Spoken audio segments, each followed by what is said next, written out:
Assalamualaikum warahmatullahi wabarakatuh. Kami dari kelompok dengan materi otonomi daerah ingin menjelaskan hasil kerjasama kami. Saya Windy Kurnia Dewi selaku moderator dan kedua teman saya Rahayu Syafitri dan Rima Aulia Faye sebagai pemateri. Di sini saya akan menjelaskan sedikit tentang sejarah otonomi daerah. Warisan kolonial pada tahun 1903, pemerintah kolonial mengeluarkan Statblad nomor 329 yang memberi peluang dibentuknya satuan pemerintahan yang mempunyai keuangan sendiri.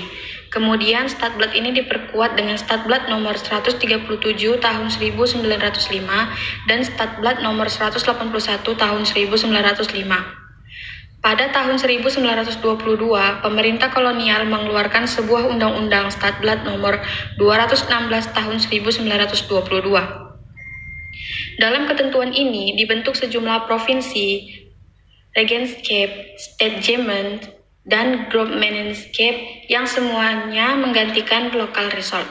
Selain itu juga terdapat pemerintahan yang merupakan persekutuan asli masyarakat setempat. Pemerintah kerajaan satu persatu diikat oleh pemerintah kolonial dengan sejumlah kontrak politik, yaitu kontrak panjang maupun kontrak pendek. Dengan demikian, dalam masa pemerintahan kolonial, warga masyarakat dihadapkan dengan dua administrasi pemerintahan. Otonomi berasal dari dua kata, yaitu auto berarti sendiri, nomos berarti rumah tangga atau urusan pemerintahan. Otonomi dengan demikian berarti mengurus rumah tangga sendiri. Otonomi daerah adalah kewajiban yang diberikan kepada daerah otonom untuk mengatur dan mengurus sendiri urusan pemerintahan dan kepentingan masyarakat setempat sesuai dengan undang-undang. Otonomi daerah menurut aspirasi masyarakat bisa meningkatkan daya guna dan hasil penyelenggaraan pemerintahan dalam rangka pelayanan terhadap masyarakat dan pelaksanaan pembangunan sesuai dengan peraturan perundang-undangan. Dan untuk materi selanjutnya akan dilanjutkan oleh teman saya yaitu Rima Aulia Faye. Prinsip otonomi daerah. 1. Prinsip kesatuan. Otonomi daerah harus menunjang aspirasi perjuangan rakyat untuk memperkokoh negara kesatuan dan mempertinggi tingkat kesejahteraan masyarakat lokal. 2. Prinsip real dan tanggung jawab. Otonomi daerah nyata dan bertanggung jawab untuk kepentingan seluruh masyarakat. Pemda berperan mengatur proses pemerintah dan pembangunan daerah. 3. Prinsip penyebaran. Asas desentralisasi dan dekonsentrasi bermanfaat untuk masyarakat melakukan inovasi pembangunan daerah. 4. Prinsip keserasian. Daerah otonom mengutamakan aspek keserasian dan tujuan di samping aspek demokrasi. 5.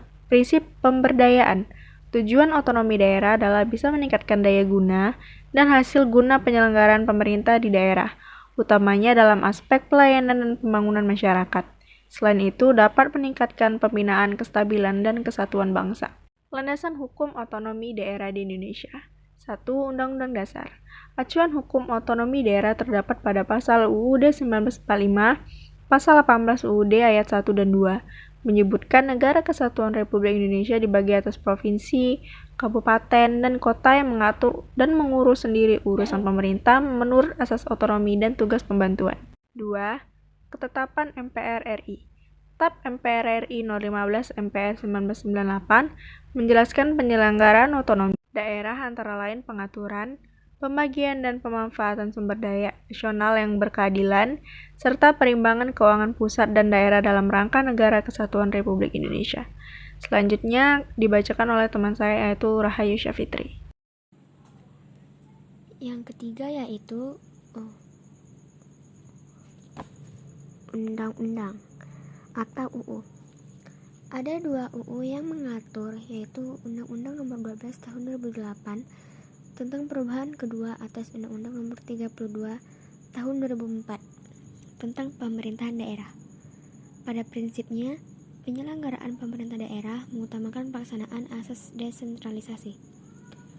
Dalam Undang-Undang Nomor 12 Tahun 2008 adalah mendorong pemberdayaan masyarakat, menumbuhkan prakarsa dan kreativitas, meningkatkan peran masyarakat, serta mengembangkan peran dan fungsi DPRD.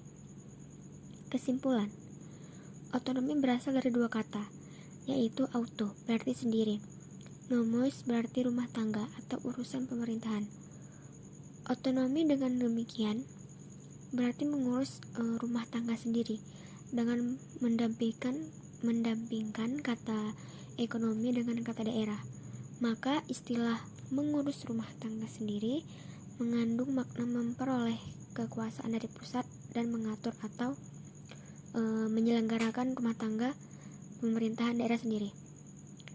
Hakikat otonomi daerah adalah hak, wewenang, dan kewajiban suatu daerah untuk membentuk dan menjalankan suatu pemerintahannya sendiri sesuai dengan peraturan perundang-undang yang berlaku. Sebagaimana dijelaskan mengenai kewenangan daerah, kewajiban kepala daerah, dan hal-hal yang terkait dalam undang-undang yang telah ditetapkan. Beberapa aturan perundang-undangan yang berhubungan dengan pelaksanaan otonomi daerah. 1. Undang-Undang Nomor 5 Tahun 1974 tentang pokok-pokok pemerintahan di daerah. 2. Undang-Undang Nomor 22 Tahun 1999 tentang pemerintahan daerah. 3. Undang-Undang Nomor 32 Tahun 2004 tentang pemerintahan daerah. 4. Undang-Undang Nomor 33 Tahun 2004 tentang perimbangan keuangan antara pemerintah pusat dan pemerintah daerah. Itulah materi yang bisa kami sampaikan pada persentase tersebut. Jika ada kata-kata yang salah dan kurang berkenan, kami mohon maaf dan terima kasih. Assalamualaikum warahmatullahi wabarakatuh.